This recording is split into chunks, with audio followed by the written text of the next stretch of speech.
basis for the motion to dismiss, I think, could be characterized as a sufficiency of complaint. Basically, they were arguing that the initial evidence, even if accepted, didn't show enough for a violation. In order for you to prevail, does it have to be characterized that way? I think it could be characterized as either sufficiency of the complaint, jurisdiction, or lack of probable cause. But it has to be one of those three, then. Right? Those are the preliminary review dismissals, Your Honor, and I think those are what this court has put in the executive category of decisions. Now, you heard your colleague forcefully argue that this was really, your arguments were really on merits.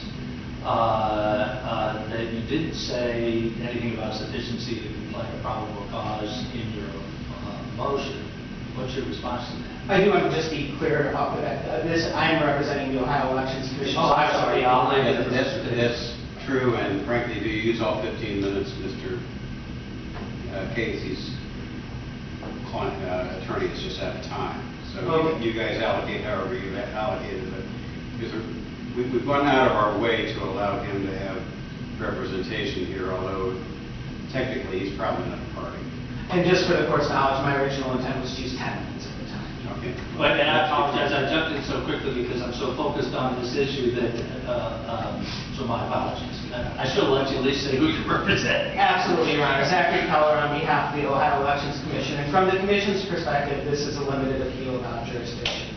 I think there are two reasons why the trial court lacked jurisdiction. One is what we've been talking a lot about already today, and that's the final determination requirement. And two is Mr. Earl's not actually an adversely affected party within the meaning of Ohio administrative law. I'd like to start with the revised code's requirement of a final determination, which is the issue we've been addressing. And this court has addressed that final determination requirement on a number of occasions, most recently in Ashford. I think the takeaway is that the Commission wears two hats. It performs two roles. It first performs this executive role at preliminary review we've been talking about, where it decides whether the complaint and the initial evidence even justify moving forward with the case. And I do think that's what the motions to dismiss were about. They were basically saying, even if you accept this evidence, there were two issues. One, it doesn't show a proper intent on the part of Mr. Casey, and two, it doesn't show the level of coordination needed between Mr. Casey and the Casey campaign. And what I think importantly for this matter, what they were arguing about was what the initial evidence showed. The Commission never decided to go on to an investigation in a full evidentiary hearing. The second role that the Commission plays is if it finds that there is sufficient cause, if there's a sufficient complaint, then it transitions to an adjudicator role, determining whether a violation actually occurred.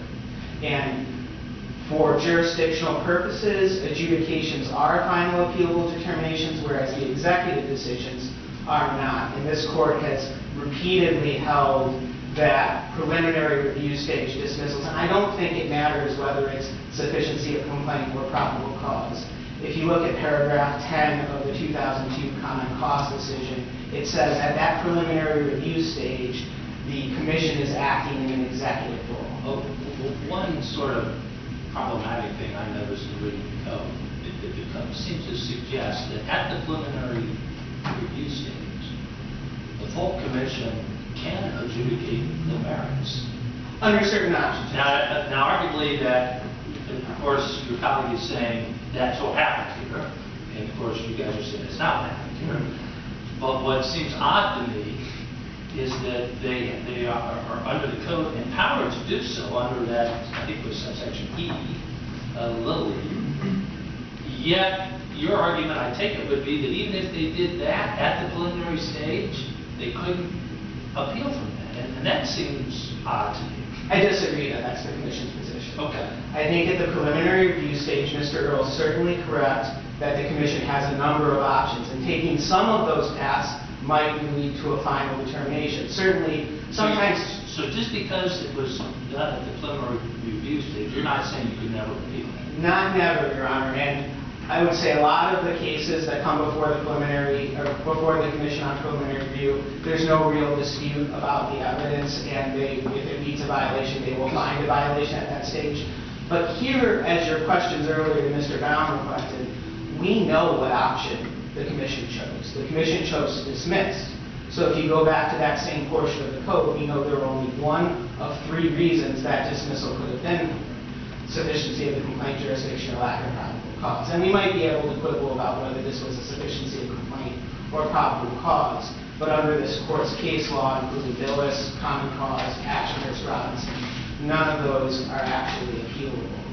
I think the record in this case both reflects procedurally and substantively that what we have here is a preliminary review dismissal for lack of probable cause. Can I interrupt and ask you a question real quick? Absolutely. Do you agree with your colleague's position that when the commission said the motion is granted or grants the motion, doesn't state a reason, just grants the motion? Do you agree that it has to be for the reason stated in the motion itself? I do not, Your Honor. I think if you look at the preliminary review transcript, the commission was grappling with two fact issues, and I don't think it was sticking purely to only the technical legal arguments. I think it was dealing with two fact issues. One, what was Mr. Casey's intent in bringing the protest, and two, what did the initial evidence show about the level of coordination? I would actually point the court to Commissioner Allison's statements on page 72 and 73 of the transcript, because she was one of the commissioners that voted for dismissal.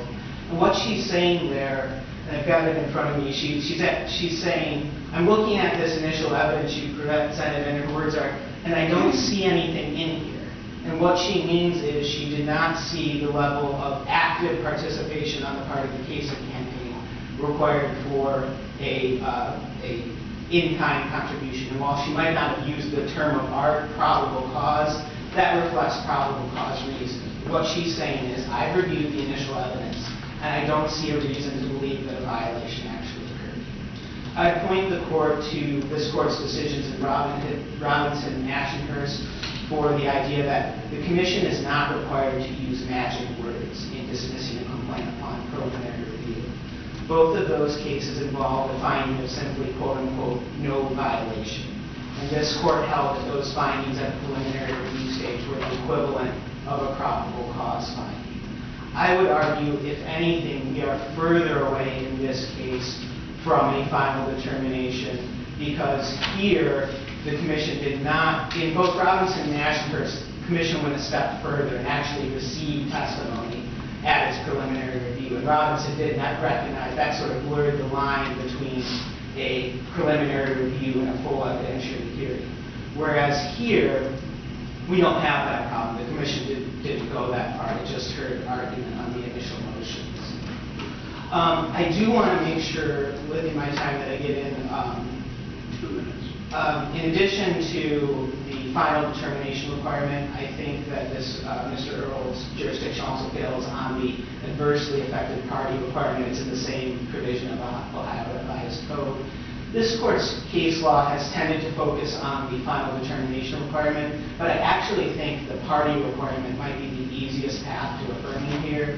And that's because the controlling definition of party for Ohio administrative law is in 11901G. And what that says is a party is the person whose interests are actually the subject of the administrative proceeding. That's not Mr. Earl here. The commission's proceedings were about whether Mr. Casey and the Kasich campaign violated Ohio campaign finance law.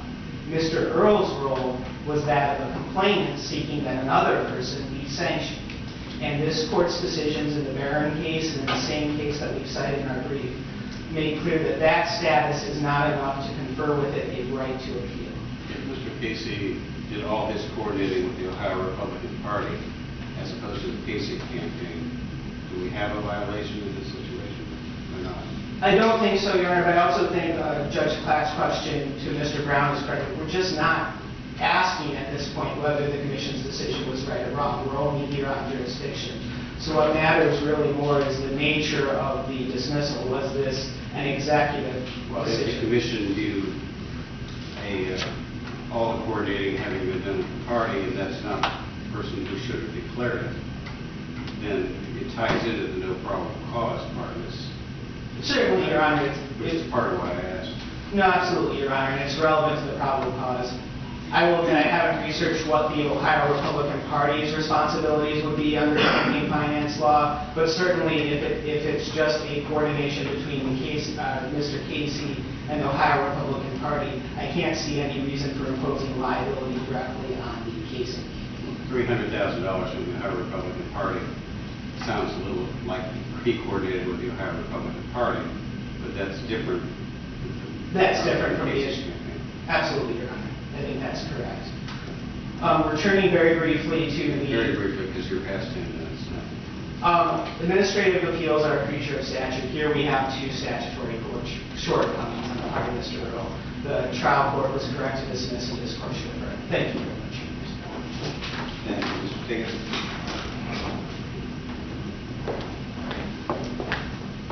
Thank you, Your Honor. If you could answer actually the question I asked your colleague, because I was thinking he was representing your client's interest. Just to remind you of the question, what was the basis of your motion? Because this really gets to the heart of your colleague's argument that your motion was all about the merits, and therefore when they granted your motion, they really decided the case on the merits. And of course, your argument is no. It was either or, lack of probable cause, or insufficiency of the complaint, and that's what I'm focused on. Yeah, Your Honor, that's one of the 2 points that I want to make. Professor Brown represented to the court and answered your questions, and I quote, "The motion to dismiss was not for insufficiency of the complaint." That's what he told the court this morning. If you go to page 2 of the motion to dismiss filed by the Casey campaign and others, quote, "Even with all the evidence taken in light most favorable to complainant, the complaint fails to set forth a sufficient claim as a matter of law and should be dismissed." If you go to page 11 of that same motion to dismiss, it says expressly, quote, "For the reasons set forth above, the complaint is deficient as a matter of law and fails to set forth a prima facie case." If you go to the Casey motion to dismiss, it does not use the word sufficiency or insufficiency, but it does plainly say the complaint fails as a matter of law in view of OEC 111-5-16, which says that this payment at issue under these circumstances is reported only as an expenditure by the party committee, not as a contribution. All of that was before the commission. So the motions to dismiss were plainly for insufficiency of the complaint. Does the commission need to use magic words in order to have this not be adjudicative? Clearly not. We can look at Ashenhurst and we can look at Robinson, both decisions from this court, where the commission's finding was, quote, "no violation of law," and this court said that's still not adjudicatory. The second point I wanted to address, Your Honors, is Professor Brown represented to the court that Mr. Casey admitted in his answer that he had coordinated with the other respondents before the election commission. However, you cannot find that admission in the answer. What you will find at page 4, paragraph 13, I quote, "None of the other respondents in this matter had any input or involvement in the decision-making relating to the protest or the litigation that followed the protest, nor did they direct or control any aspect of the protest or litigation," citing the Supreme Court's decision in Spicer, which sets forth a very high standard for someone to make out even a prima facie case of, quote, "coordination," which this complaint plainly did not. And then at the very last page, page 7 of the Casey motion to dismiss, it says once again, "Inasmuch as the other respondents had no input, quote, "involvement, direction, or control of decision-making relating to the protest or the subsequent litigation, responding Casey prays that the complaint be dismissed." Those motions to dismiss were plainly granted by the commission. Their minutes say that's exactly what happened, indeed, by the same 5-2 vote that was in the Ashenhurst case. So, Your Honor, under the set of circumstances before this court, we would respectfully submit this is not, in any sense of the word, an adjudication. It is not appealable. The common police court was correct in dismissing the lack of jurisdiction. I'd be pleased to answer any questions the court may have. Have a nice day. Thank you, Your Honors. Counsel? Thank you. Mr. Casey's motion to dismiss was premised on two affirmative defenses.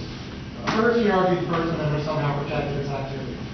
Clearly, an affirmative defense, Your Honor, has nothing to do with sufficiency of the evidence, sufficiency of the complaint. How about the language that you just read about sufficiency? What's your response to that? The language he quoted from Mr. Casey's motion to dismiss, he admitted, says nothing about sufficiency of the evidence. The Kasich campaign did mention insufficiency, but their insufficiency argument, Your Honor, was tied to the law. It was tied to the failure they claimed on the part of the complainant, Mr. Earl, to use magic language. Their insufficiency had nothing to do with probable cause. It said nothing about there's no... But it might have something to do with sufficiency of the complaint. I mean, those are two different concepts. Insufficient, they claimed, under their interpretation of Ohio's campaign finance law. So that's the question they raised, the Kasich campaign. Mr. Kasich didn't even raise that. The Kasich campaign's argument was, we're going to construe this campaign finance law in such a fashion that there's never an in-kind contribution, period. That was the reason they moved for dismissal, based on insufficiency. Their other arguments, Your Honor, were affirmative defenses. First Amendment, and then they argued that because the Ohio Republican Party had paid the bill, and Your Honor, the ORP did not even pay the bill. The bill was $592,000. It only paid $300,000. And they didn't tell the OEC that, Your Honor. So the factual basis for their affirmative defense was false. Thank you. We've spent a bunch of time on this, and we'll probably spend a bunch more. I understand, Your Honor. The case is submitted. Thank you very much. Thank you for